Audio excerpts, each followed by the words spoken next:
Hey, what's going on? This is Nick LS, and today I'm going to be trying to redline my Ninja 400. This is something that I've been wanting to do for quite some time now. I've just been trying to figure out exactly what RPM I need to be at and what speed. At this point, like I said, I've never done it, so we're just going to kind of go for it, and we're going to see what that looks like. For those of you who don't know what the red line is on the Ninja 400, it is 12 right here, so it's gonna be 12,000 RPM is how we're gonna get to the red line, and I hope it screams really loud. I have the Leo Vince LV10 on my Ninja 400, and I think it sounds fantastic. I just can't wait to hear what it sounds like at that RPM. So what we're kind of looking at here is further down this road. This is the Parkway. We have a pretty nice straight where we can get some speed. I'm gonna go ahead and try and get to that red line on that straightaway. So I'll kind of play with the gears and my speed, and we'll try and get there. And then after I hit it, I'll go ahead and I'll pull over and I'll talk about my experience. Let's ride.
that felt great.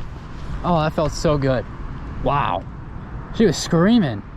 Yeah, so if you didn't see, I hit Redline in third gear first at about 80. Whew, that felt great. Oh, the acceleration. Oh, and then in second, then I dropped it down in a second, and then I tried to hit the red line, and that was about 60. Oh, that's the fastest I've taken it in each of those gears, and she screams. Oh, huge adrenaline rush. Wow, that's I'm speechless. That was awesome. That was an awesome experience. I love my 400. Well, thanks for watching, and I'll catch you in the next one. Peace.